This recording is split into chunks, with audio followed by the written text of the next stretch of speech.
Mesdames et messieurs, bonjour. Bienvenue à la conférence de lancement du manuel commun d'histoire méditerranéenne. Pour ouvrir cette conférence, la parole est à Michel Vauzel, président de la région Provence-Alpes-Côte d'Azur, député des Bouches-du-Rhône. Merci beaucoup de me donner la parole dans cet endroit où, mesdames et messieurs, vous êtes dans un espace qu'a construit et voulu la région que j'ai l'honneur de présider. Cette villa Méditerranée a pour nom villa, mais elle ne veut pas dire naturellement qu'il s'agit ou d'une villa Médicis ou d'une villa de villégiature. C'est une villa au sens latin du terme, c'est-à-dire ce grand espace où vivait toute une famille dans un espace à la fois mi-urbain et mi-rural, et qui du reste, ce mot de villa en latin, a donné le mot de ville, ce qui montre bien le lien qu'il y a entre la ville telle que nous la connaissons en Méditerranée. Je pense à des villes italiennes comme Venise avec ses sestières, comme d'autres villes, celle du Palio, Sienne, avec ses contrades. Voilà, donc la villa, c'est une ville méditerranée où, à côté du Mucem, qui est le musée de l'histoire si riche de la Méditerranée, une histoire qui nous rassemble et qui désormais nous rassemble vraiment grâce à cet ouvrage qui marquera l'histoire de la Méditerranée, eh bien, a aussi un avenir. Et il était intéressant de placer à côté du Mucem un objet architectural qui soit un signe vers non pas le passé, mais à côté du passé, qui nous fonde vers l'avenir. Et c'est la raison de cette architecture étrange qui est à la fois sous-marine, et nous sommes en cet instant sous la mer, mais vous n'avez aucun risque, toutes les précautions ont été prises, sous la mer qui est notre mer commune à tous les Méditerranéens, arabes, européens, musulmans, chrétiens, juifs. Et puis cet espace qui est au-dessus de la mer, ce porte-à-faux qui est le plus grand d'Europe, et qui est tout simplement une arche, l'arche d'un pont lancé vers l'autre rive de la Méditerranée, la rive orientale et la rive occidentale et la rive sud de la Méditerranée. Donc ce bâtiment exprime cela, à côté du Mucem. C'est un lieu non pas de soft power, même si, en effet, ce bâtiment a été inauguré par le président Schulz, président du Parlement européen et du Parlement euroméditerranéen, à la tête de quelques 42 présidents de parlements arabes et de parlements européens au début du mois d'avril dernier, et avec le président de la Fondation Annalint, M. Azoulay, conseiller du roi du Maroc, qui est ici présent, et puis, je m'excuse, à mes côtés, avec mes collègues Wali, gouverneurs et présidents de régions méditerranéennes, nous avons mélangé dans cette salle même où vous êtes présentement des jeunes venus de toute la Méditerranée et puis des élus de haut rang, présidents de parlement, et des élus de proximité, présidents ou gouverneurs de région. Et il y a eu là un moment de printemps méditerranéen, de révolution de velours où chacun a pu s'interpeller, les jeunes avec fermeté, dynamisme, mais beaucoup de maturité et beaucoup de politesse envers les aînés, élus, qui ont écouté, répondu et interpellé à leur tour les jeunes. Et c'était une des toutes premières fois, peut-être, où dans une même assemblée, comme autrefois le tiers-État en France, lors de la Révolution, avait rassemblé tous les États, la noblesse, le clergé et le tiers-État, eh bien, tout le monde était ici rassemblé, et ensemble, nous avons essayé de commencer ou de poursuivre la construction d'une Méditerranée fraternelle et d'une Méditerranée de paix. Aujourd'hui, cette œuvre se poursuit à la Villa Méditerranée avec de nombreuses réunions. Il y aura prochainement les ministres de l'OCDE qui viendront ici. Ce n'est pas exactement la Méditerranée, mais c'est un hommage rendu à une Méditerranée qui ne se replie pas sur elle-même et sur le seul monde méditerranéen, mais qui s'ouvre au monde avec un message singulier. En ce moment où nous avons à répondre aux défis de la mondialisation, est-ce que nous serons capables de répondre à ce défi économique et financier et en même temps, et rester donc dans la course avec les grande puissance émergente, avec les États-Unis, qui ne sont pas émergents, mais qui sont une grande puissance, sinon l'hyperpuissance, avec la Russie, avec le Brésil, avec l'Inde, avec la Chine, avec d'autres encore, eh bien, est-ce que nous saurons en même temps être à la hauteur de ce développement économique formidable, des nouveautés qu'apportent les réseaux sociaux et Internet, et en même temps sauver, sauvegarder, et comme le disait tout à l'heure André Azoulay lors d'un déjeuner de travail, résister. La Méditerranée est un lieu qui partage une éthique et une esthétique communes.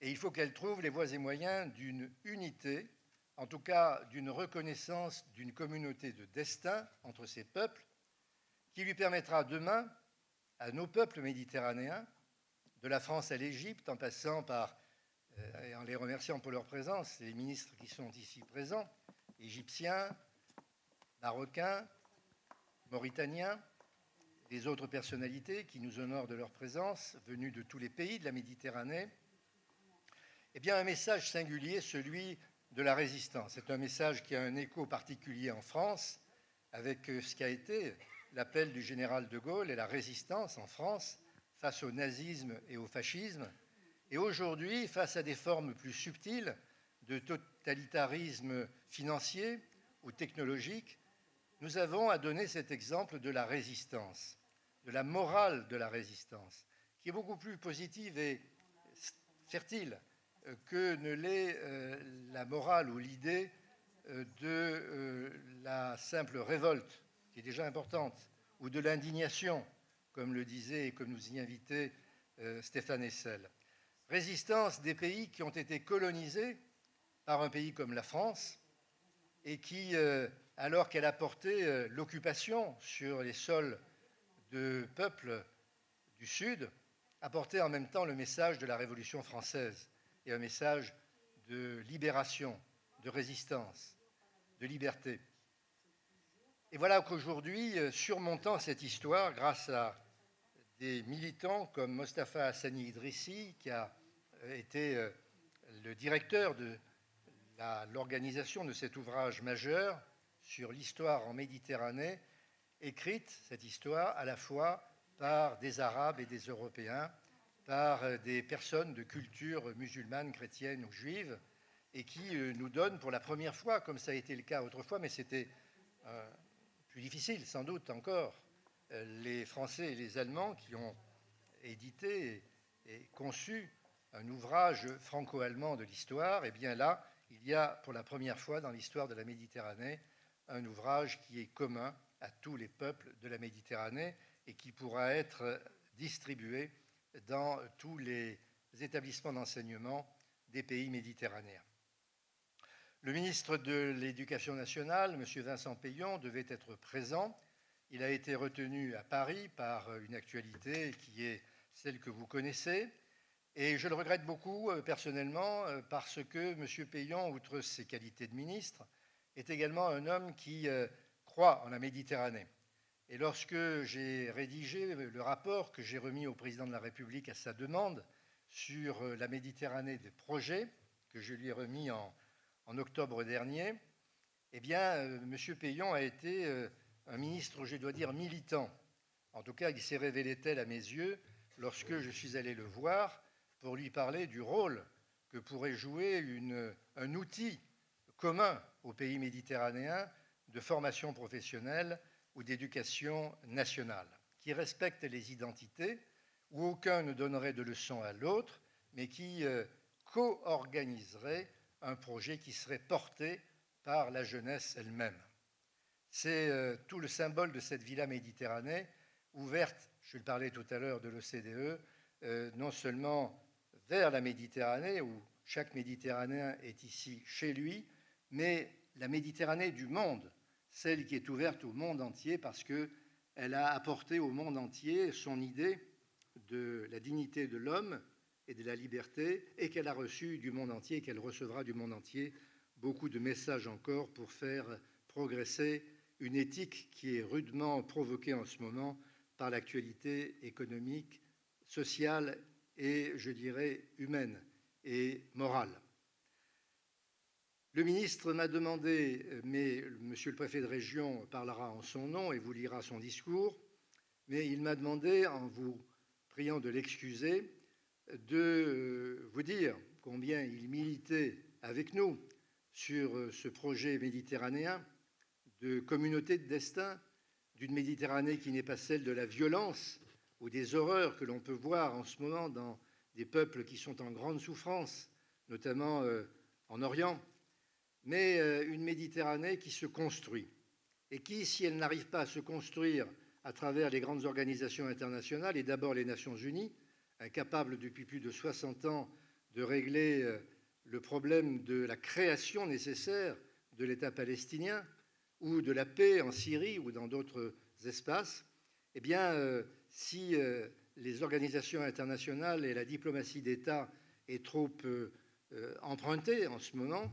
eh bien, c'est à nous, à la société civile, à la jeunesse, à vous, mesdames et messieurs qui êtes ici, d'apporter une réponse. Et nous savons que la jeunesse méditerranéenne, si nombreuse au sud et moins au nord, et nous devons concevoir l'avenir de cette jeunesse dans son ensemble, sud et nord ensemble, pour affronter l'avenir et pour apporter une réponse qui corresponde à notre volonté de résistance si le modèle de société mondiale ne correspondait pas à ce qu'est l'éthique du monde méditerranéen, éthique qu'il a portée il y a bien des siècles et qu'il doit continuer à porter, je l'espère, dans les siècles à venir. Il me reste, mesdames et messieurs, à saluer les personnalités qui m'entourent. Monsieur Michel Cadot, d'abord le préfet de la région Provence-Alpes-Côte d'Azur, qui représente l'État. Monsieur Rachid Ben Mokhtar Ben Abdellah, qui est ministre de l'Éducation nationale et de la formation professionnelle du Maroc. Monsieur Mahmoud Abou El Nasr, qui est ministre de l'Éducation d'Égypte. Monsieur Isselkou Ahmed Izid Bir, qui est ministre de l'Enseignement supérieur et de la Recherche scientifique de Mauritanie. Madame Leïla Chaïd, ambassadeur de la Palestine auprès de l'Union européenne. Monsieur André Azoulay, conseiller de Sa Majesté le roi Mohamed VI et président de la Fondation Annalint. Monsieur Jacques Lang, président de l'Institut du monde arabe, et qu'on ne présente plus pour tous les autres titres qui sont les siens. Monsieur Mostafa Hassini Idrissi, qui est le coordinateur scientifique du manuel d'histoire méditerranéenne que nous vous présentons aujourd'hui et que je remercie, lui et tous ceux qui ont travaillé avec lui, toute cette équipe de grands historiens qui ont travaillé et qui nous permettent de marquer, je crois, d'une pierre blanche cette journée où nous découvrons, pour certains d'entre nous, cet ouvrage qui va être, je l'espère, le livre d'histoire des jeunes méditerranéens, de la jeunesse méditerranéenne. Monsieur Payon m'a indiqué qu'il présenterait cet ouvrage à ses collègues de l'Union européenne pour que cet ouvrage ne soit pas réservé aux seuls Méditerranéens, mais également aux Européens, et également sur un projet que nous partageons avec la Villa Méditerranée, qu'il présentera à la prochaine rencontre des 5+5, dont vous connaissez l'importance pour la Méditerranée occidentale. Je souhaite saluer également les autorités et personnalités présentes, Madame et Monsieur les recteurs, Messieurs les ambassadeurs, Mesdames et Messieurs les consuls généraux et consuls, Mesdames et Messieurs les représentants d'organisations internationales, Monsieur le directeur de Marseille-Provence 2013, mon collègue Bernard Morel, vice-président de la région et grand militant lui aussi de la cause méditerranéenne. Voilà, Mesdames, Messieurs, ce qu'il me revenait de dire en cet instant, en vous remerciant encore pour tout ce que vous apportez ici de qualité humaine, de militantisme pour une cause immense, et pour vous dire que cette ville Méditerranée, sera ici la pointe de diamant, ou dans un grand projet qui est celui de la France, qu'a indiqué le président de la République, M. François Hollande, lors du sommet des 5+5 à Malte, à La Valette, il y a quelques mois, puis repris par lui-même lorsque je lui ai remis modestement mon rapport sur la Méditerranée de projet, puis repris pour Marseille avec le grand projet qui est celui du gouvernement et de création ici, à travers le contrat de plan État-région sur lequel nous travaillons avec le Premier ministre, sur la création d'une métropole à Marseille qui n'est pas seulement un cadre administratif nouveau, mais un élément qui doit renforcer la visibilité de l'action de la France en Méditerranée et son ouverture vers la Méditerranée. Et qui peut mieux incarner cette ouverture que la ville de Marseille, dont je salue la représentante de Monsieur le maire, ici présente. Voilà ce que je voulais vous dire. Nous sommes en train de lire une page qui n'est pas blanche, mais qui, au contraire, commence à devenir tout à fait réconfortante. Dans une période de souffrance et de désarroi moral, voilà que peut-être du cœur même de la souffrance que connaissent certains peuples en Méditerranée va venir l'espoir pour le monde de demain. C'est le grand message que nous devons porter et qui sera porté ici à la Villa Méditerranée, comme à Marseille, comme en France, comme avec vous tous, à travers maintenant ce nouvel outil qui est le nôtre, Méditerranée, une histoire à partager. Je vous remercie.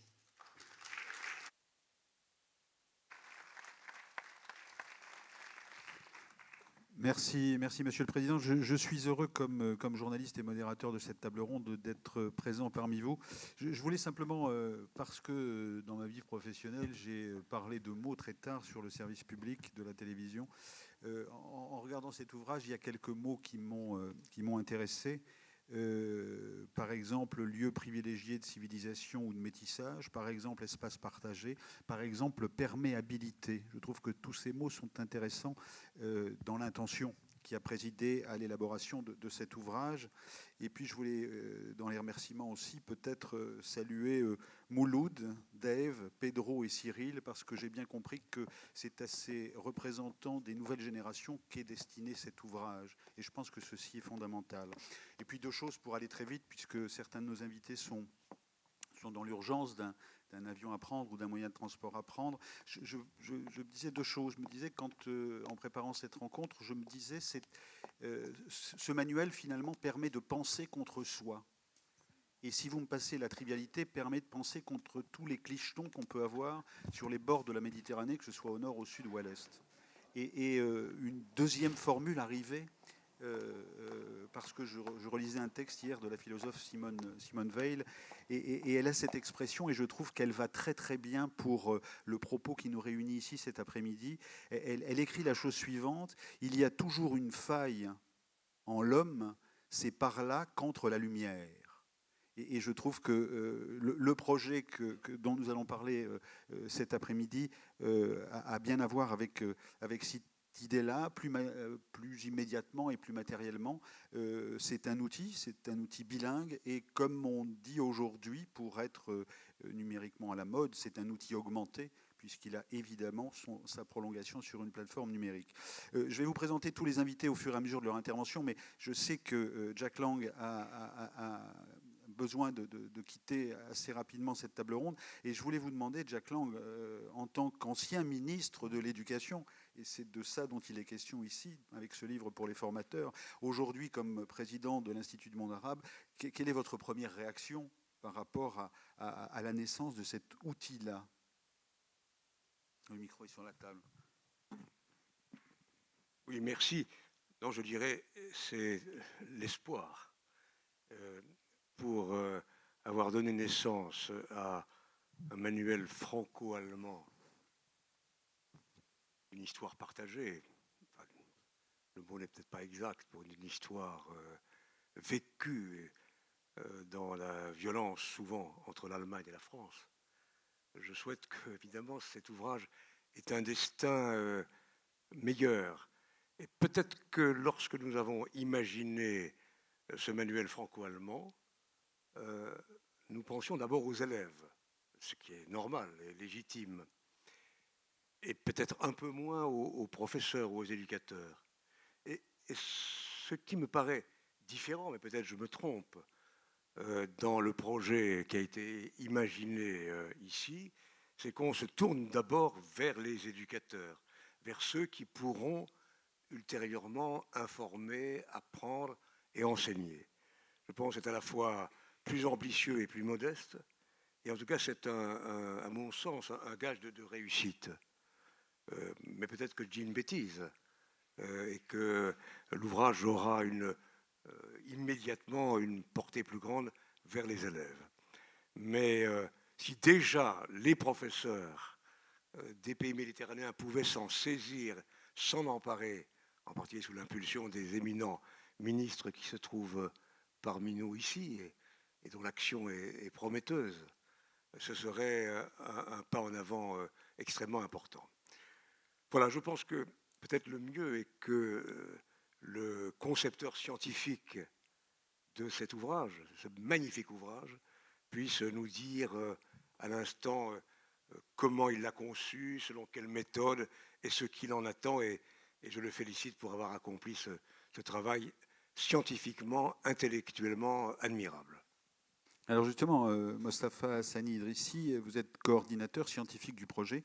Et si j'ai bien entendu Michel Vozelle, il a dit que vous étiez aussi militant. Alors j'aimerais que vous nous présentiez ce projet et dans toute son intention et son essence, s'il vous plaît.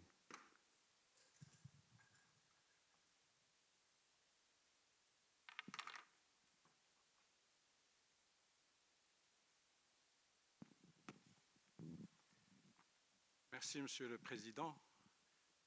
Si vous permettez, j'ai 3 mots. D'abord, mes remerciements à tous ceux qui ont cru en ce projet, qui l'ont accompagné, qui l'ont soutenu. Le projet, comme on le disait tout à l'heure lors du déjeuner, a été conçu entre 2006 et 2008, mais il a vu sa naissance aux États généraux de la culture à Marseille en 2008. Et ce projet, il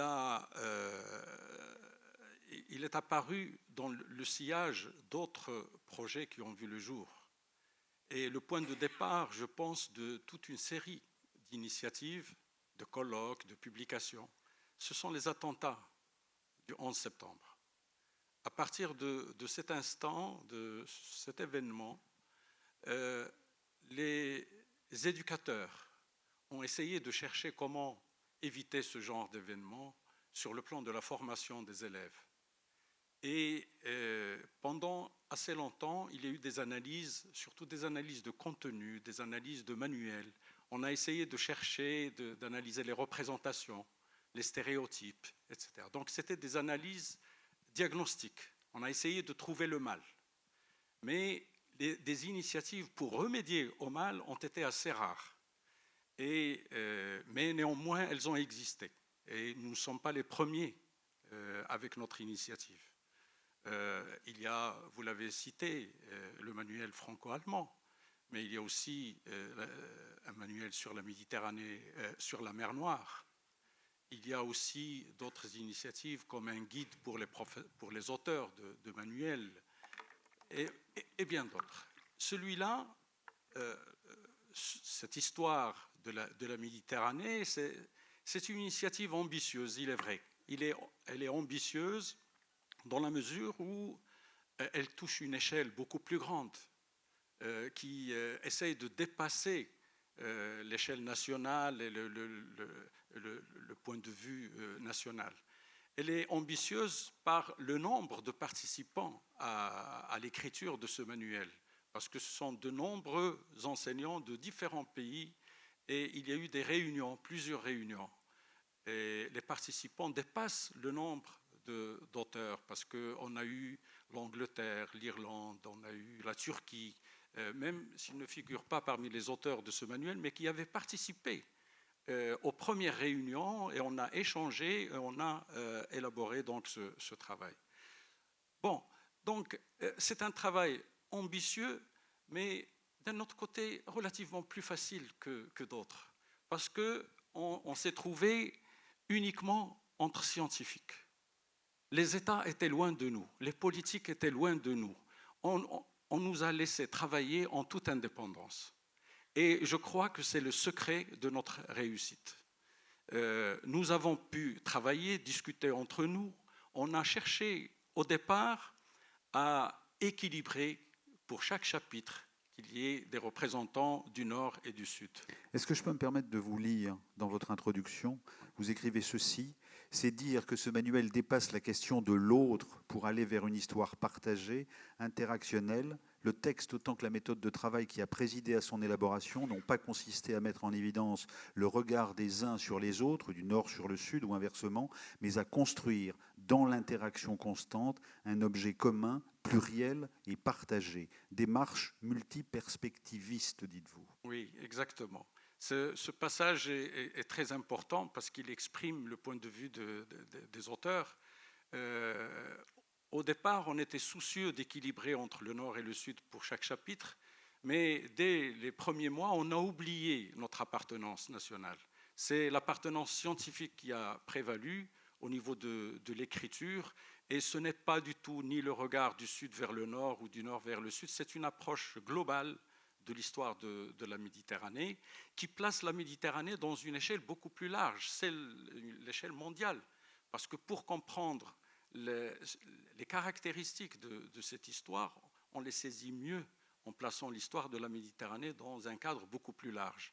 Et c'est pourquoi je pense que cette histoire ne vise pas à remplacer une identité par une autre, une échelle par une autre. Nous œuvrons pour la combinaison des différentes échelles au niveau de l'enseignement. Nous sommes pour une histoire locale, nous sommes pour une histoire nationale, mais aussi pour une histoire méditerranéenne et pour une histoire mondiale. Parce que cette diversité de perspectives, d'échelles, cet élargissement d'horizons est de nature à faciliter la compréhension. Parce que pour une bonne part, les stéréotypes, les préjugés proviennent de l'ignorance. Et nous, à travers ce manuel, nous avons cherché surtout à combler ces lacunes, ces ignorances, à essayer de rendre compte de la complexité de l'histoire de la Méditerranée. Parce que c'est en saisissant cette complexité qu'on comprend mieux notre histoire à tous. J'ajouterai un troisième mot, c'est les perspectives. Parce que ce travail, une fois terminé, et nous l'avons terminé, mais le vrai travail ne fait que commencer. Je disais tout à l'heure à des collègues, nous venons de sortir d'un tunnel, mais nous nous engageons dans un autre. Et nous espérons nous en sortir également. Il s'agit de mettre en œuvre ce projet. Il s'agit de le mettre en œuvre.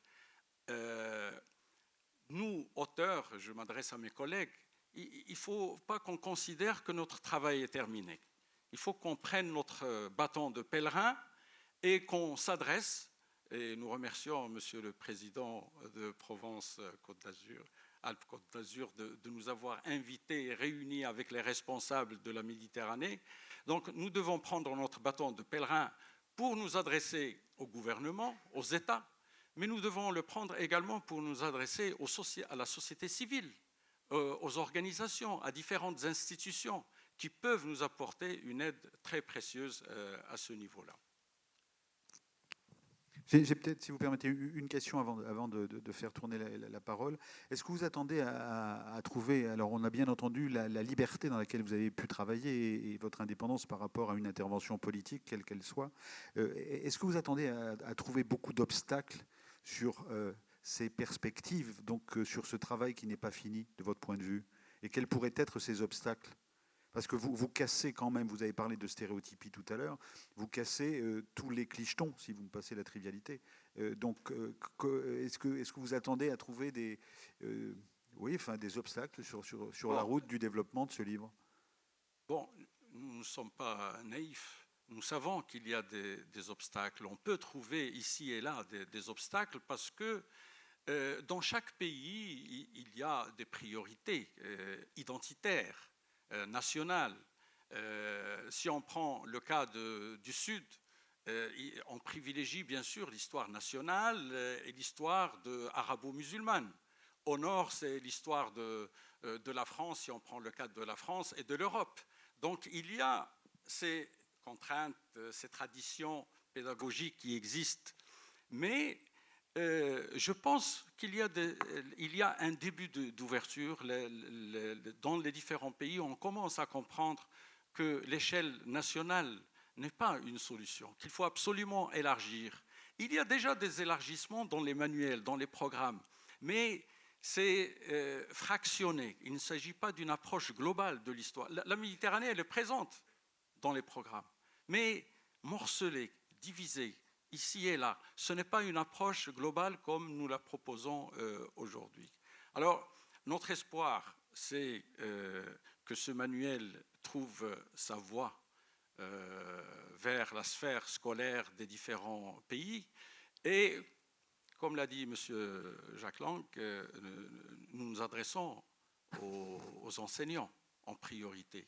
Et nous espérons qu'au niveau de la formation des enseignants, au niveau de la formation des formateurs en général, des inspecteurs, que ce manuel puisse trouver sa voie et que des pays européens ou du sud de la Méditerranée puissent se réunir ces enseignants ensemble, à la fois pour leur donner une formation, comment enseigner cette histoire de la Méditerranée, mais aussi pour leur offrir l'occasion d'échanger entre eux. Parce que nous, auteurs, on s'est réunis à plusieurs fois. Nous sommes devenus de vrais amis. C'est une amitié qui est née de ce travail intellectuel, de cet échange. Et à aucun moment, l'appartenance nationale ou culturelle n'a prévalu. Et j'espère qu'en réunissant des enseignants de différents pays méditerranéens, en leur expliquant un peu comment on souhaite que cette histoire soit enseignée et qu'ils puissent se réunir, échanger entre eux, qu'ils repartent chez eux avec cette idée qu'ils appartiennent à un ensemble méditerranéen et qu'ils doivent contribuer à faciliter le dialogue entre les différentes parties de cette Méditerranée. Alors, je voulais simplement dire que dans la partie que vous évoquez de la Méditerranée contemporaine, il y a pas mal de déchirures, il y a l'émergence d'une conscience méditerranéenne, et puis il y a une notion qui apparaît, cette notion est à mettre au pluriel, c'est la notion de printemps arabe, de printemps arabes. Hein. Je vais demander à Mahmoud Abou El Nasser, qui est ministre de l'Éducation en Égypte, nous donner sa perception d'un travail comme celui-là. Monsieur le ministre, comment est-ce que vous entendez ce qui a été dit jusqu'à présent, à la fois de ce qu'a pu dire un ancien ministre de l'Éducation et de ce que dit le coordinateur scientifique du projet? يعني الكتاب لما أخذنا فكرة عنه سريعة، هو طبعا ما ترجمش لسه للغة العربية، ولكن في بعض المقتطفات موجودة على الإنترنت، فبتدل على إن لازم يبقى في ترابط، لأن في عادات وتقاليد مشتركة بين حوض البحر المتوسط بلادها شمالا وجنوبا، وبناء عليه احنا محتاجين لهذا الكتاب، وهو جاي بالنسبة لمصر في وقت مناسب جدا، لأن حصل تشويه للتاريخ عبر القطاعات أو عبر السنين السابقة. كان دايما بيتكتب بالأهواء. وزارة التربية والتعليم قررت في مصر إنها كتب التاريخ تكتب بطريقة ليس لها علاقة بالسياسة، تبقى معتمدة على التاريخ، كل فترة لها ما عليها وما لها، وبناء عليه الكتاب ده معمول بنفس الطريقة دي، فبقى نموذج. أعتقد إن الكتاب ده ينفع في المرحلة الثانوية اللي هي جريد 10 عن يعني في البلاد أوروبا، بعد 9 سنين دراسة، يعني في المرحلة الثانوية أو الهاي سكول. فاحنا تجربة كويسة قوي. ويمكن لسه من شوية كنت اتكلمت على كتاب آخر احنا عملناه اسمه القيم والأخلاق للمواطنة. الكتاب دوت احنا ان شاء الله نعمل اهداء ليه ليكو للمجموعة، بحيث ان الكتاب ده ممكن يتراجع، لانه برضو من ضمن الحاجات المهمة في هذا الكتاب انه اول شابتر فيه هو عبارة عن المشتركات بين الأديان السماوية، والمشتركات بين الأديان السماوية طلعت كلها قيم وأخلاق، وإحنا محتاجين المشتركات بين الديانات السماوية وكمان القيم والأخلاق، ومحتاجين المواطنة، ومحتاجين التكامل بين البلاد وخصوصا البحر المتوسط. Alors, vous parliez de difficultés tout à l'heure dans la traduction. Celle-ci existera dès l'année prochaine. Hein. C'est dans quelques semaines. Il y aura la dimension absolument bilingue de ce projet. Comment est-ce que, concrètement, dans l'Égypte actuelle, comment est-ce qu'un manuel comme celui-là peut intégrer les filières de formation de vos enseignants ? Comment est-ce que vous, ministre de l'Éducation, pouvez initier cette diffusion de ce travail-là? Ça se passe comment concrètement? طبعا زي ما ذكرت ان احنا في سبيلنا لإعادة كتابة كتب التاريخ مرة أخرى، فبناء عليه أول كتاب هيعتمد هو الكتاب ده، وهو طبعا صعب إنه كله يتدرس في أولى ثانوي زي ما قلت، لكن احتمال ناخد أجزاء كبيرة منه أو الأجزاء اللي تخص التاريخ بتاعت هذه المرحلة السنية. فاحنا إن شاء الله يعني هنبقى يمكن أول دولة تدرسه في بلاد البحر المتوسط. Je pense que tout ceci satisfait votre voisin. Hein. Le fait que l'Égypte intègre immédiatement ce manuel, c'est plutôt un excellent signe, hein, et de très bon augure. Isselkou Ahmed Izibi, vous êtes ministre de l'Enseignement supérieur et de la Recherche scientifique en Mauritanie. Je voulais vous poser la même question aussi. Quel usage la Mauritanie peut-elle faire d'un texte comme celui-là, d'un manuel comme celui-là, et comment est-ce qu'on le diffuse, comment est-ce qu'on le vulgarise? Je voudrais tout au début remercier le président de la région Alpes-Côte d'Azur, M. Vozelle, pour cette initiative et ce projet. Et dire que pour nous en Mauritanie, nous pensons qu'il y a un référentiel culturel commun entre les pays au sud de la Méditerranée, au nord et à l'est, et que ce référentiel n'est pas bien porté à la connaissance des apprenants au niveau des ordres d'enseignement différents. Et l'intérêt de ce livre, comme l'a dit tout à l'heure le premier responsable du projet, c'est d'avoir été rédigé par des professionnels de manière tout à fait indépendante. Ça, c'est très important parce que là, on a un outil objectif d'apprentissage de l'histoire qui est, si je puis dire, délesté des considérations, excusez-moi, étriquées ou trop nationales. Et ça, c'est un élément non seulement de vulgarisation de la connaissance objective, donc commun à toute la sous-région, à tous les pays, mais c'est aussi un élément d'appréciation paisible de cette histoire.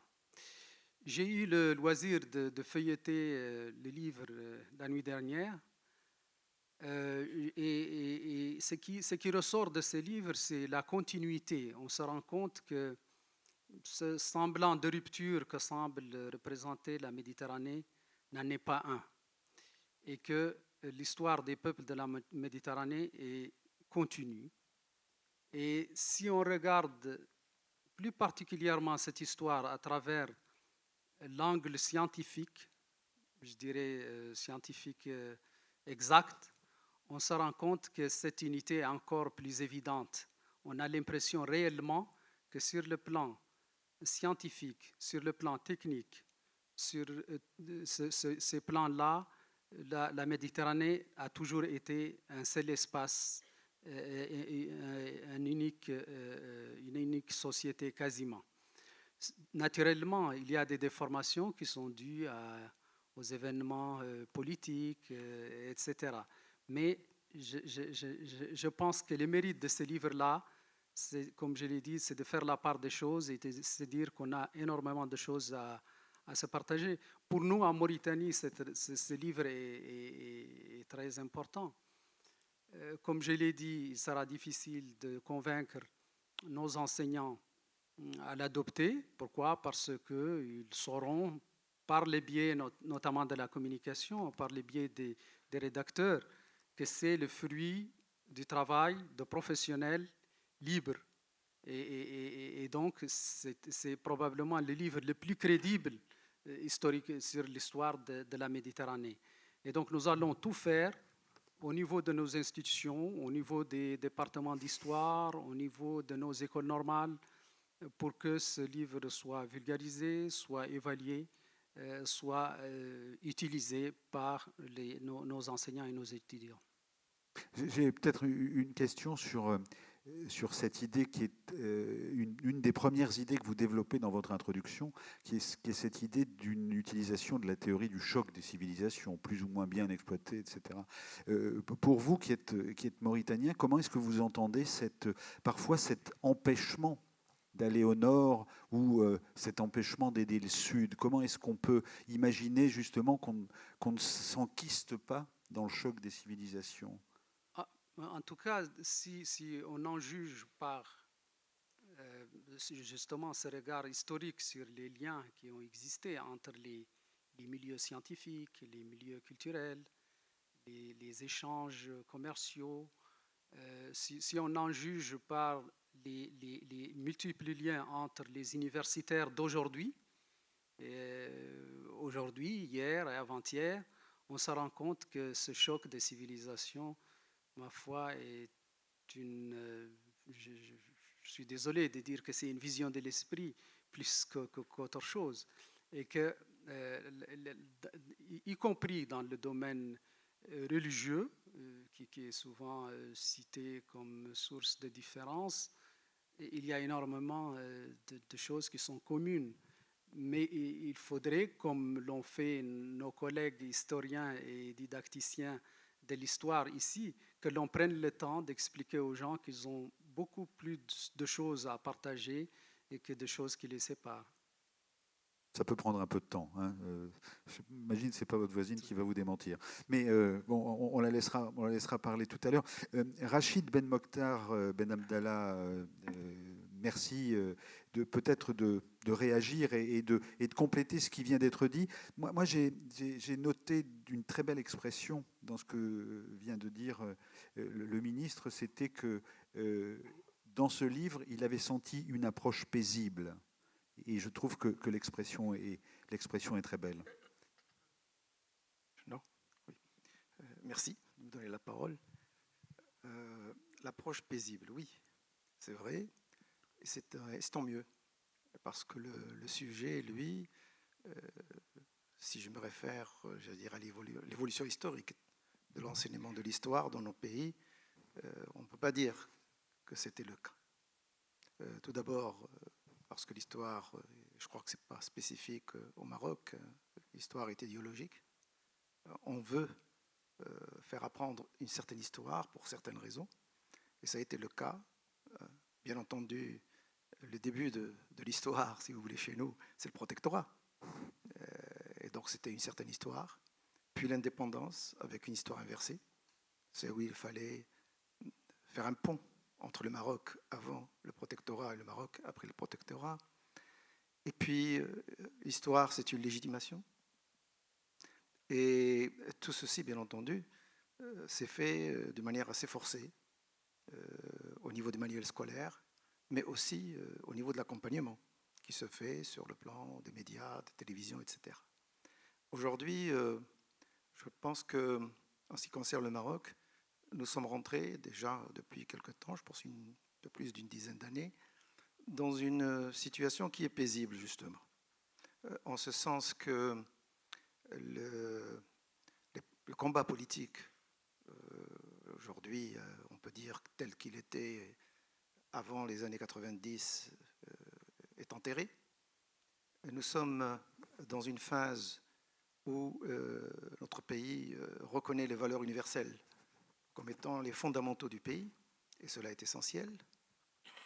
Et de l'autre côté, il y a une prise de conscience aussi que ce pays, sur le plan au moins géographique, a une position assez particulière, puisqu'il est méditerranéen, il est africain, il est nord-africain, il est arabe, il est oriental, il est atlantique.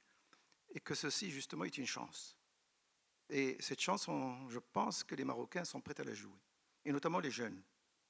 Ce que j'ai constaté, c'est que à chaque fois que je les ai rencontrés et que nous commençons à discuter justement sur l'histoire, une histoire mal enseignée, je dois le dire, une histoire faussée.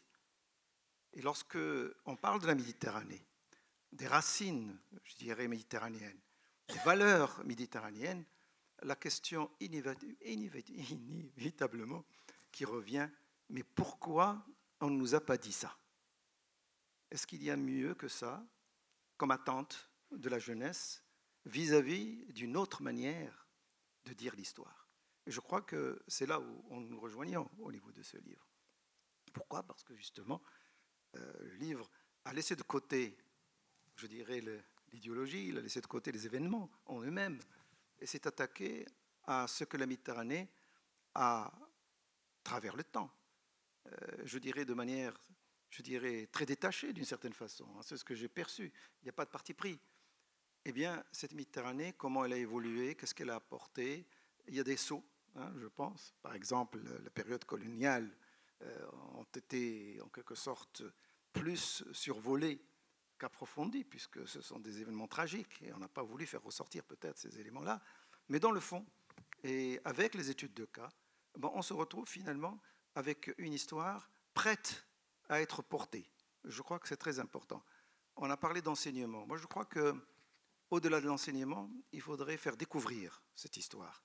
Et c'est, je pense, le rôle que devront jouer les enseignants que nous devons former. Ce n'est pas enseigner l'histoire, ils ne doivent pas l'apprendre. On n'a pas besoin d'apprendre l'histoire. La France, l'histoire, il faut qu'on se l'approprie, il faut qu'on la découvre. Et quoi de mieux qu'un ouvrage qui, justement, ouvre l'esprit, la curiosité, et peut amener, justement, à d'autres histoires. Et je crois que c'est là où je rejoins le professeur Hassan Idrissi lorsqu'il dit que c'est un nouveau départ. Je pense que ce nouveau départ, c'est celui-là. C'est que nous allons être capables maintenant, chacun dans son pays, ou du moins nous, au Maroc, de reprendre cet ouvrage pour faire apparaître d'autres histoires. Et ce sont des histoires qui certainement vont être passionnantes et qui vont passionner. Merci. Au concepteur, au coordinateur scientifique du livre, un mot sur justement les études de cas. Pourquoi est-ce que vous avez pris cette approche-là? Et donnez-nous un exemple, je trouve que c'est très révélateur de votre manière de travailler. Oui. Merci de me donner cette opportunité de m'expliquer là-dessus. Bon, l'ouvrage, il est conçu en deux volets, principalement. Il y a un volet, une synthèse historique, et on a voulu justement qu'il y ait une continuité de l'histoire, qu'on puisse lire l'histoire de la Méditerranée, de la préhistoire jusqu'au printemps arabe. C'est ça, donc c'est la longue durée. Et cette longue durée ne laisse pas la place à quelques événements. Si on prend le protectorat du Maroc, 44 ans, dans la longue durée, ça devient... D'ailleurs, il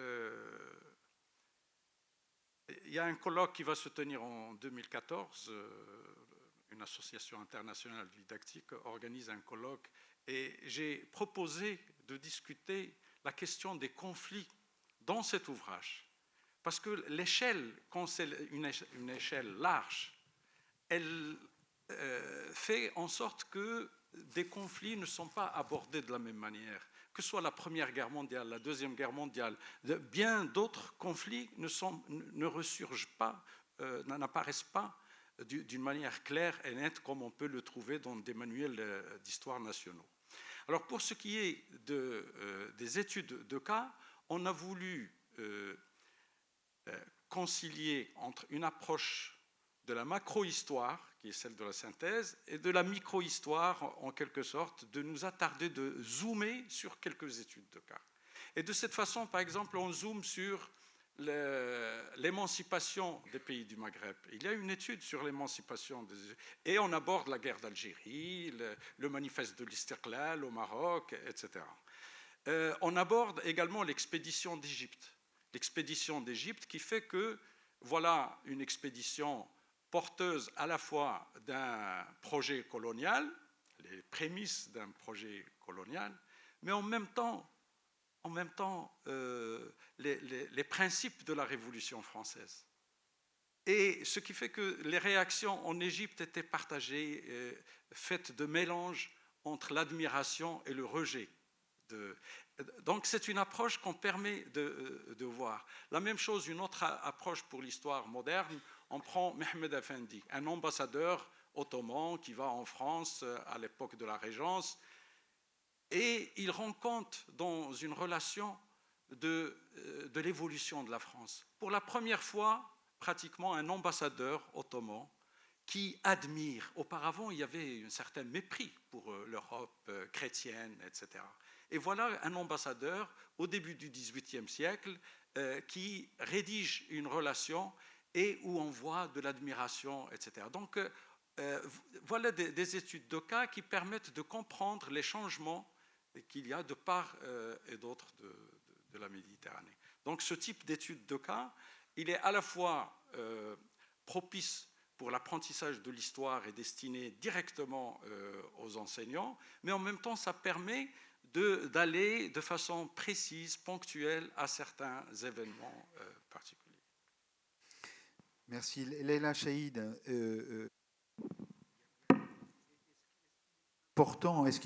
Leila Chaïd, vous êtes délégué général de la Palestine auprès de l'Union européenne. Est-ce qu'il est important, alors, dans cette manière qu'ont eu de fonctionner les scientifiques qui ont élaboré cet ouvrage, de penser que certains regards de l'un sur l'autre sont caducs ou caducs, comme a pu dire un jour quelqu'un que vous connaissez très bien. Et en quoi vous, qui êtes dans quelque chose qui bouleverse la Méditerranée depuis très longtemps, en quoi est-ce qu'un ouvrage comme celui-là peut être utile et comment ? Oui, je pense que c'est extrêmement utile parce qu'il y a eu un moment très important de notre histoire méditerranéenne.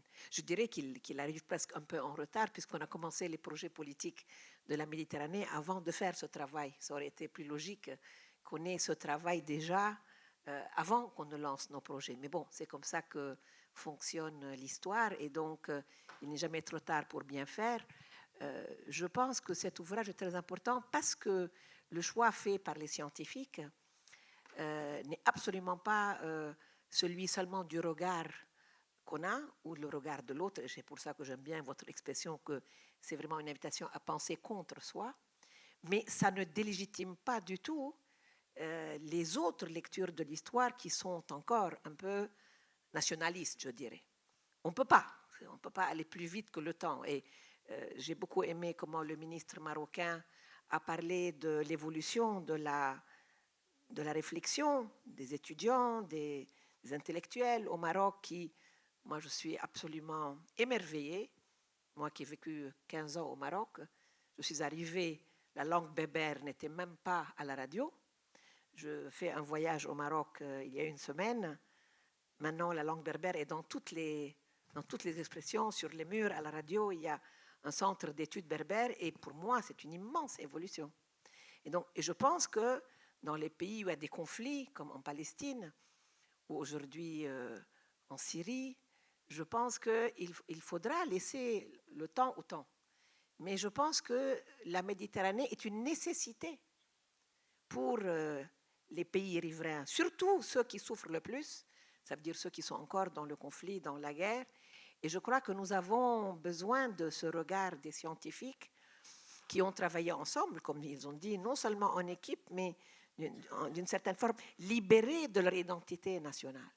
Et je crois que ça n'enlève, au contraire, ça leur permet peut-être de regarder là où on est encore un peu dans certaines parties de la Méditerranée, autour de nos conflits qui nous happent et qui fait qu'on perd quelquefois la vision stratégique. Je pense que la Méditerranée est une nécessité historique, civilisationnelle, culturelle et politique, et que le travail scientifique a été jusqu'à maintenant un peu le parent pauvre. On a beaucoup parlé de commerce, on a parlé de sécurité, on a parlé de stratégie, on a parlé de tourisme, mais on n'a pas assez travaillé, je parle des États. Et je trouve que c'est pour ça que le président Vosel, lorsqu'il invite tous ceux qui s'intéressent à ce manuel au niveau des recteurs qui sont présents, c'est pas un hasard s'ils sont là, c'est pas un hasard s'il y a des recteurs, il y a des représentants de société civile, il y a des ministres de l'éducation de grands pays de la Méditerranée, parce que je pense que c'est un travail qu'il faudra faire en commun, et l'invitation de faire de ce lieu qui est la ville de la Méditerranée un tremplin à partir duquel on peut chercher à comprendre comment aujourd'hui elle s'articule, cette Méditerranée, est très important. Mais je pense aussi qu'ils ont été très malins, parce qu'ils ont été plutôt vers l'histoire que vers le contemporain. Et c'est vrai que nous n'avons pas beaucoup l'habitude dans nos livres de regarder l'histoire commune jusqu'à la préhistoire, quoi. On est trop omnubilé par la colonisation, la décolonisation et les guerres contemporaines, dont le conflit israélo-arabe, bien sûr. Et il cache un peu les autres réalités. Et je pense, par le choix que vous faites de consacrer, je regardais tout à l'heure dans ce gros volume, vous consacrez 2/3 à plutôt l'histoire de la civilisation. Et je pense que c'est un très bon choix. Ça peut contribuer à ce ton paisible qu'on sent et qui, à mon avis, est nécessaire pour les enseignants, pour les formateurs qui vont utiliser le travail. Mais je ne pense pas qu'on puisse dire que ça sera nécessairement accepté tel quel par tous, et ce n'est pas important. Tout ce qui est important, c'est que ça permet, avec un travail bien fait, et surtout aussi le support numérique, de poser les problèmes, de créer une discussion à un niveau, je dirais, scientifique, historique, dont on a besoin, parce que on ne peut pas continuer à utiliser les instruments qu'on a qui sont profondément superficiels dans la manière de parler de la Méditerranée. Nous n'avons plus le droit d'en parler comme on parle uniquement, comme étant des intérêts communs des gens de part et d'autre. Et je pense que c'est pour ça que c'est intéressant que le docteur Hassan Idrissi dit que ça a commencé avec la réponse à la guerre des civilisations. Parce qu'on a trop eu tendance à regarder l'histoire uniquement aussi comme l'histoire des religions. Moi, je suis très heureuse de voir combien dans les 2/3 de la première partie, il n'y a pas de problème de religion. Parce qu'on a trop eu tendance à parler de la Méditerranée comme étant un lieu de confrontation des religions. Je ne pense pas que ce l'est. Et on a vu beaucoup dans les 2/3 du livre combien il y a un socle civilisationnel, archéologique commun à toutes ces populations. Et bien sûr aussi, il y a les guerres de deux côtés d'ailleurs, pas seulement d'un seul. Merci Leïla Chahid. Vous voulez répondre, dire un mot par rapport à ce que vient de dire Leïla Chahid? Mostafa Hassani Idrissi. Pardon, excusez-moi. En l'écoutant, elle n'a pas évoqué, je voudrais quand même me rattraper et le dire, les conflits, on les a abordés à notre manière. J'ai évoqué tout à l'heure la question de l'émancipation du Maghreb, mais on a abordé aussi le conflit israélo-palestinien en prenant des extraits du manuel commun à Israël et à la Palestine à propos de la guerre des 6 jours. Et il y a une confrontation des versions, le regard, chacun comment il perçoit un événement en particulier. Et c'est notre manière à nous d'aborder le conflit israélo-palestinien et de permettre aux enseignants et à travers eux, en fait, aux élèves, de voir différentes versions d'un conflit, à propos d'un conflit. Et je suis heureux de voir que ces études de cas vont être publiées, sont déjà publiées, on commence à les publier sur une plateforme numérique, à la fois en arabe et en français.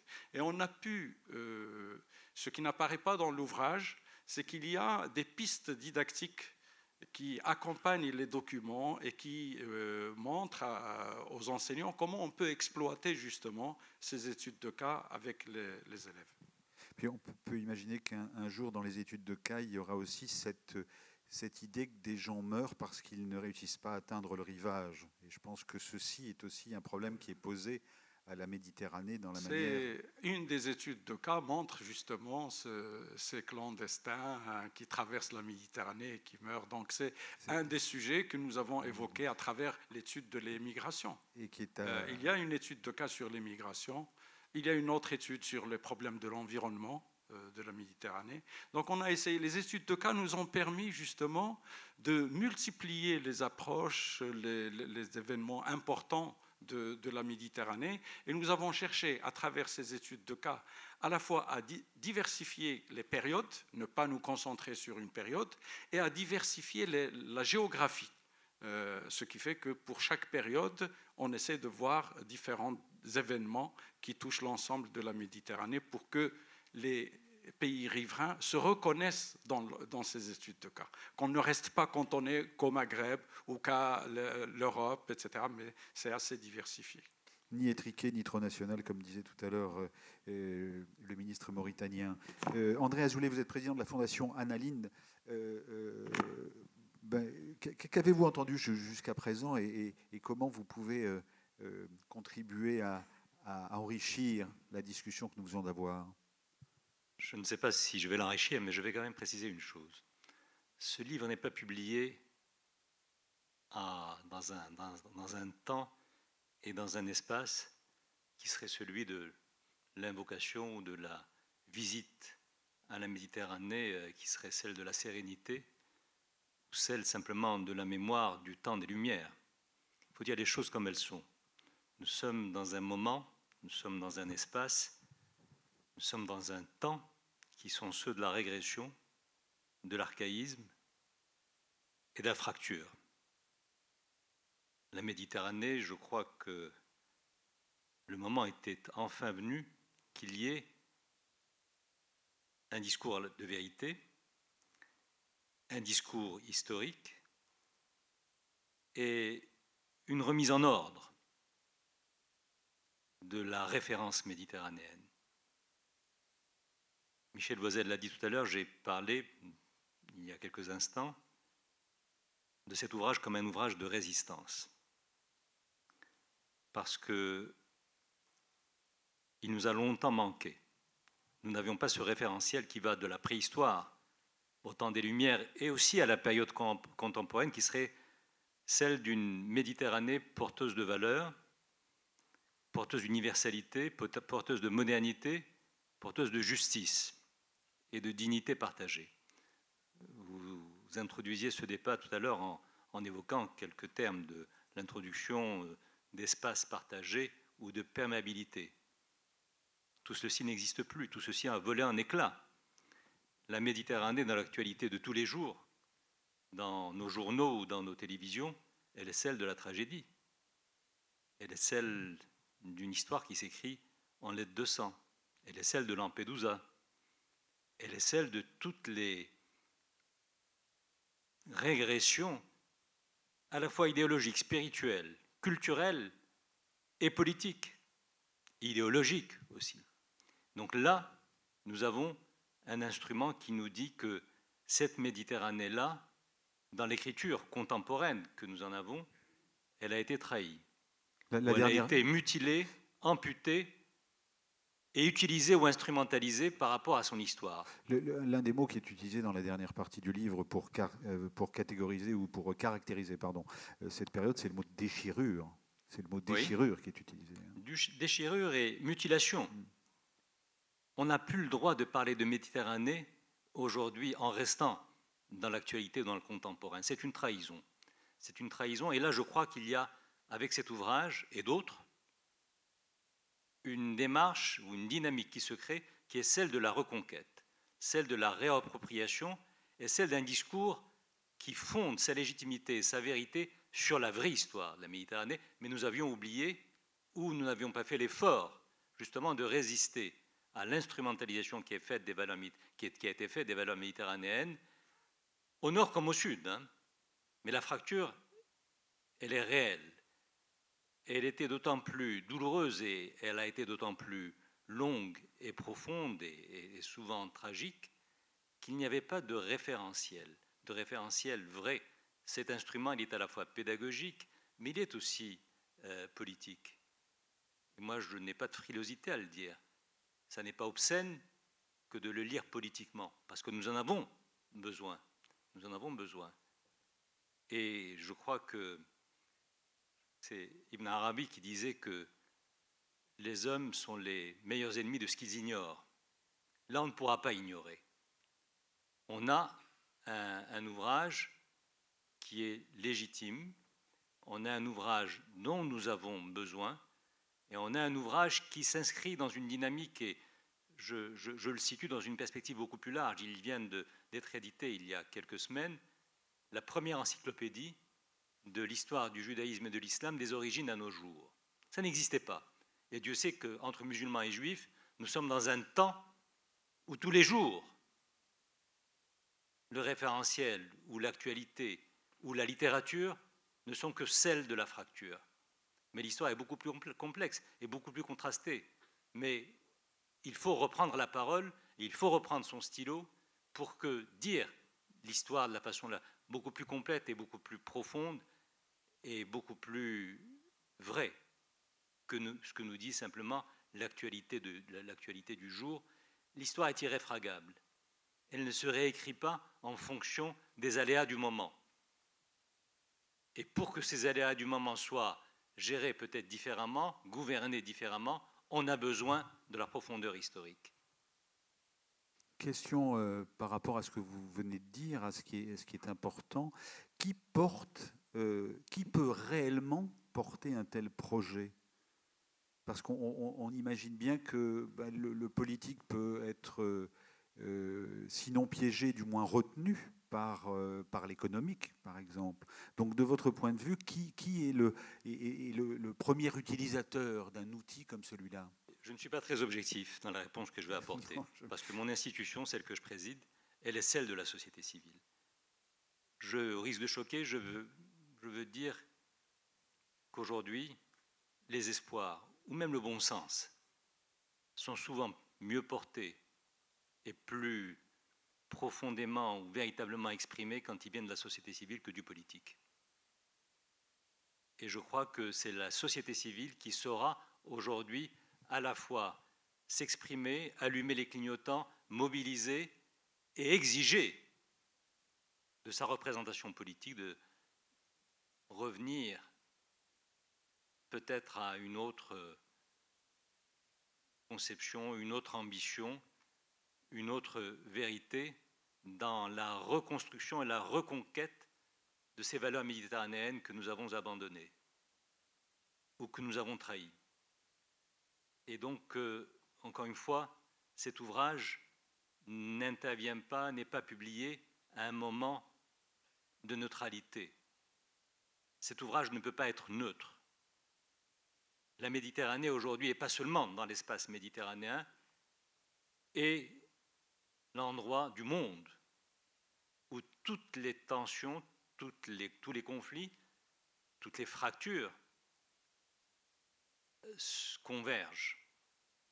Donc il y a là-dessus à avoir un discours responsable. On ne peut pas parler de Méditerranée et tourner le dos à ces conflits ou à ces fractures et vouloir ignorer ce qui nous y a conduits. Il faut, si on prend la responsabilité de dire, comme cela a été fait avec talent par M. Hassan Idrissi et ses collègues, puisqu'on convoque et on revisite la Méditerranée, alors disons la vérité sur ces années où nous avons tourné le dos aux valeurs à la fois de justice partagée, de liberté, de souveraineté, de dignité pour tous les peuples méditerranéens. Et quand certains en ont été privés ou continuent d'en être privés, alors nous quittons la Méditerranée.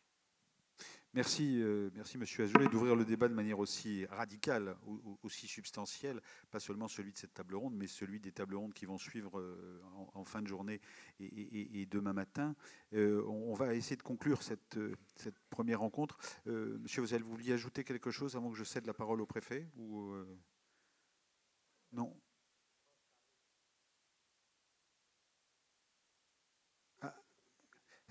Moment de protocole, donc excusez-moi. Monsieur le préfet, est-ce que vous voulez bien terminer et conclure cette rencontre Vous êtes préfet de la région Provence-Alpes-Côte d'Azur et vous avez notamment un mot du ministre à nous donner.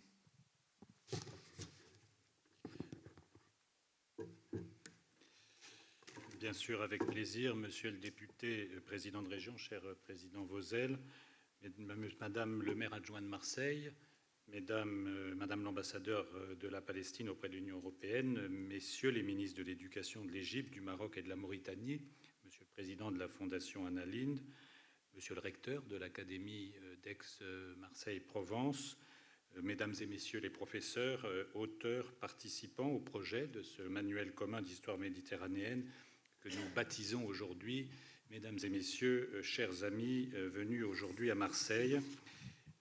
Effectivement, notre ministre de l'Éducation nationale, Vincent Peillon, devait conclure ses travaux et il s'en réjouissait. Il m'a appelé tout à l'heure, étant retenu par une réunion présidentielle et une urgence interministérielle. Il m'a demandé de le représenter et de vous délivrer le message qu'il avait l'intention de vous exprimer. Il m'a dit brièvement au téléphone également combien il se réjouissait d'être ici parce qu'il percevait ce moment d'officialisation de ce manuel, de lancement de ce manuel, effectivement comme un moment très positif, d'encouragement, d'espoir, fondé sur des valeurs profondes des deux rives de la Méditerranée, un moment fondateur finalement qui sortait peut-être qui donnait du sens à une relation politique euro-méditerranéenne qui était dominée par les difficultés qui affrontent nos pays des deux rives de la Méditerranée. Au nord, une Europe qui n'est pas encore sortie de la crise depuis 2011. Au sud, des pays nombreux qui sont engagés dans un processus de transition qui est long, qui est complexe, la Tunisie, l'Égypte, la Libye en particulier. Et puis enfin à l'Est, cette tragédie syrienne qui mobilise également les énergies. Mais nous le savons, le contexte de la relation politique euro-méditerranéenne est tout autre. Il est d'abord celui d'une réalité, d'un besoin de solidarité, d'une affirmation de solidarité. Le nord comme le sud de la Méditerranée ont besoin l'un de l'autre pour sortir de leurs difficultés. Les pays du Sud ont évidemment besoin de l'Europe pour accompagner leurs évolutions politiques et réussir leur décollage économique. L'Europe soutient les évolutions démocratiques en cours. Elle a besoin du Sud pour sa propre croissance. Ensemble, nous devons également relever d'immenses défis communs, la gestion de l'eau, les conséquences du changement climatique, l'énergie. Nous sommes enfin interdépendants et nous pouvons être beaucoup plus, nous pouvons être complémentaires. En résumé, nos destins sont liés. Aussi, nous devons travailler à rapprocher les deux rives de ce grand lac intérieur que constitue la Méditerranée pour peser ensemble dans la mondialisation, fort des 800 millions d'habitants que compte l'Union européenne et le bassin méditerranéen. Et dans la Méditerranée, autour de la Méditerranée, la mondialisation, nous savons ce que c'est, nous le savons depuis longtemps, et ça a été fort bien dit par les intervenants précédents, une histoire commune qui est faite d'échanges incessants, d'échanges des biens, des savoirs, des idées, des hommes, des échanges qui furent parfois, qui furent trop souvent, qui sont encore violents, les conquêtes, les empires, les croisades, les colonisations, les nationalismes notamment. Et de ce point de vue, la connaissance de l'histoire méditerranéenne est un appui précieux pour apprendre à nous connaître nous-mêmes, pour connaître le monde et comment comprendre l'histoire de nos pays, de son pays, sans comprendre l'histoire des peuples avec lesquels il est en relation depuis plusieurs millénaires. La Méditerranée n'est pas, elle n'a jamais été un espace d'identité figé, tourné vers elle-même. La richesse et la pluralité des peuples qui échangent dans cet espace rendent caduque d'avance toute démarche identitaire, et c'est pour cela qu'il est nécessaire, qu'il est plus qu'ailleurs sans doute nécessaire, de connaître cette histoire qui est, comme le dit votre manuel, une histoire partagée. La pratique de cette histoire peut contribuer à lutter contre les tentations de repli sur soi que nous connaissons et que connaît également la France dans ce moment, tout autour de cette mer et chacun à notre manière. Et ici à Marseille, nous le savons bien. Ce qui prime, c'est ce qui fait la force de cette ville, c'est le sentiment d'appartenance à une ville, en tant qu'elle est tournée vers la Méditerranée. Et en ce lieu, en cette Villa Méditerranée, dans laquelle le président Vosel nous accueille, qui est d'abord une ambition, une volonté, et puis qui est ensuite une magnifique réussite architecturale, en ce lieu, nous exprimons, je pense, cet attachement des Marseillais vers la Méditerranée, et également, tout simplement, la réouverture de la ville vers la mer et vers la Méditerranée. Marseille, plus important port de la Méditerranée, est en effet riche d'une histoire qui s'est construite avec des habitants venus de tous les rivages de la Méditerranée, de la Corse au Maroc, de l'Algérie à la Grèce. Des dizaines de milliers d'hommes et de femmes sont devenus des Marseillais, sans cesser pour autant d'être ce qu'ils étaient depuis leur naissance. Et cette histoire, c'est un enjeu politique pour notre pays. Le ministre Vincent Peillon a coutume de rappeler que pour faire la République, il faut faire des républicains d'abord, et que c'était et que c'est la mission de l'école. Aujourd'hui, au moment où nous sommes et à sa place, je dirais que si nous voulons faire de l'euro-méditerranée une réalité, il faut d'abord faire des euro-méditerranéens et il faut leur apporter la formation, ce que fait votre manuel. Il faut faire en sorte que des jeunes gens et des jeunes femmes qui, au-delà de leurs appartenances à tel ou tel pays, deviennent conscients de ce qu'ils doivent à la mer que nous avons en partage. Ce sera là encore la mission de l'école et c'est la raison d'être de ce beau et riche manuel que nous venons de lancer aujourd'hui. Ce manuel est commun, c'est là sa richesse, cela a été très bien dit tout à l'heure. Il a été conçu par 15 savants et pédagogues issus de 8 pays différents, représentant toutes les rives de la région. 17 pays au total ont participé à son élaboration. Il permet à chacun de se décentrer par rapport à son propre pays, et c'est une des vertus essentielles de l'éducation, au sens étymologique, et il permet enfin de regarder en face les épisodes les plus douloureux, les plus violents, y compris les épisodes de notre actualité, vous parliez de Lampedusa, dans cette histoire commune, sans les masquer, sans les transfigurer, comme peuvent le faire parfois les histoires nationales. Enfin, de cette histoire se dégage un certain nombre d'enseignements et même de valeurs qui doivent nous inspirer. La richesse du métissage, fruit des déplacements des hommes, de leurs arts, de leurs sciences, l'amour de la liberté, la mer que chérit toujours l'homme libre, comme dit le poète, et qui est l'espace de tous les possibles, la solidarité enfin entre les peuples qui se sont autrefois combattus. Ce sont autant de leçons dont nous avons besoin pour vivre et pour agir dans le monde méditerranéen d'aujourd'hui. Et dans ces temps encore troublés, nous ne pourrons construire un avenir véritablement commun sans connaître d'abord le passé que nous avons en partage. Et puis il nous faut aussi agir à différents niveaux pour préparer l'avenir en rapprochant effectivement les différentes rives de la Méditerranée.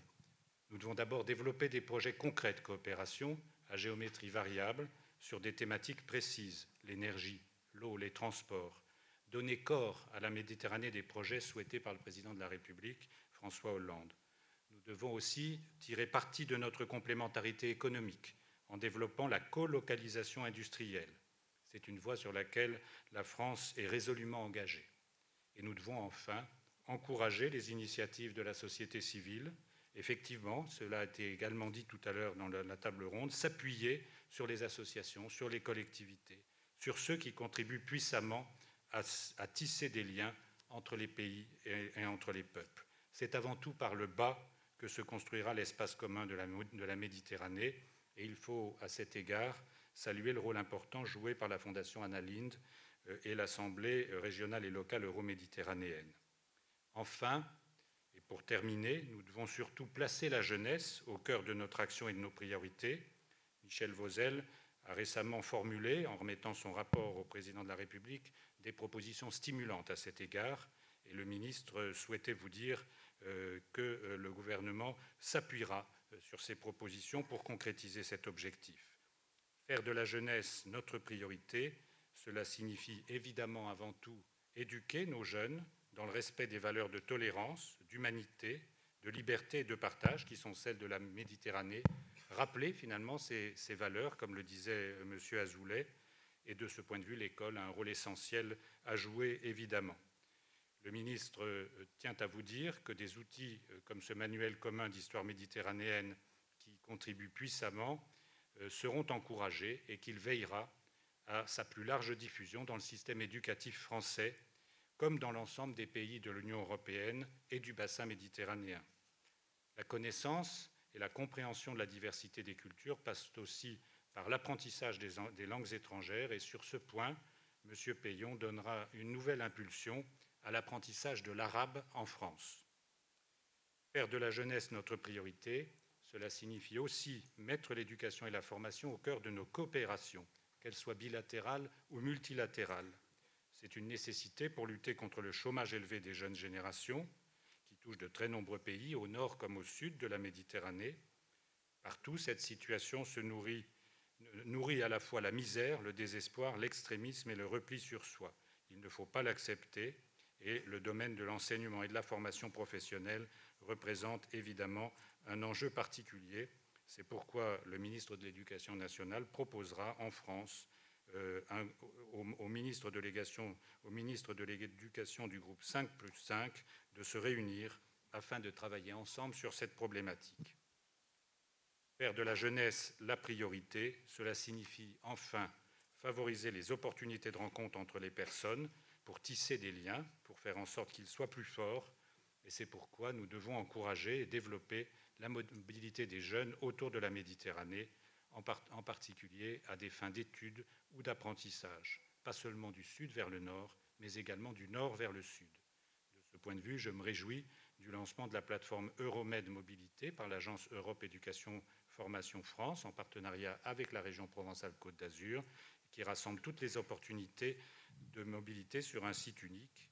Et l'Europe a un rôle essentiel à jouer avec la France, avec l'extension du programme Erasmus+ à la rive sud de la Méditerranée. Voilà, je voudrais terminer ce propos du ministre que je vous ai restitué. Vous me permettrez de le faire en me référant tout simplement à Marseille, ici, à cette esplanade sur laquelle nous sommes, qui a été baptisée à la suite de l'année européenne où Marseille a été la capitale européenne de la culture en 2013. Elle a été baptisée du nom de Louis Broquier, que beaucoup d'ici connaissent, qui est un poète, qui était un agent des messageries maritimes dans son métier, et qui était donc tourné vers la mer, et dont les poèmes sont, comme votre manuel, une invitation au voyage et à la connaissance des hommes. Et il disait « Ces hommes venus des autres ports qui portaient avec vous la conscience du monde. Si vous le voulez bien, c'est à l'histoire de ces hommes-là que nous devons nous consacrer, et c'est à la connaissance du monde, si vous le voulez bien, à cette connaissance à laquelle nous appelle votre ouvrage, que je voudrais donner mon dernier mot. Merci à vous tous. Merci Michel Cadot. Madame, Messieurs, merci. Je vous propose que nous nous séparions une demi-heure pour une pause et de nous retrouver pour la continuité de la présentation de cet ouvrage à 17h15. Merci.